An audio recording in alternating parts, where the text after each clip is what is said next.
What was meant to be a 7-hour journey between Johannesburg and KwaZulu-Natal for Katie Stubbs and her family turned into a 29-hour ordeal because of heavy snowfall. We were traveling down to Hilton for some school water polo and cricket tournaments, and we ended up having a sleepover on the N3 in the snow with a whole lot of other South African motorists. Freezing, beautiful. We kept trying to see the joy in it, but it was also freezing and quite an adventure.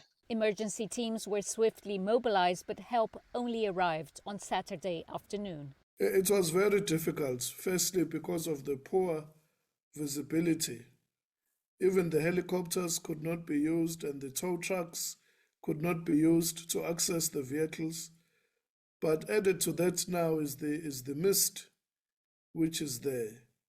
Therefore, it's not easy. These are very, very difficult weather conditions. Despite several weather warnings, the province had not anticipated the storm's intensity.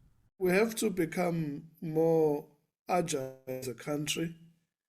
The severity of the weather conditions as they happened over the past few days and the more frequent occurrence are forcing us as government to ask the difficult questions and to be more prepared in future for this type of things. Rescue and recovery operations are still ongoing. The N3 toll route remains closed to incoming traffic at present. The province remains on high alert.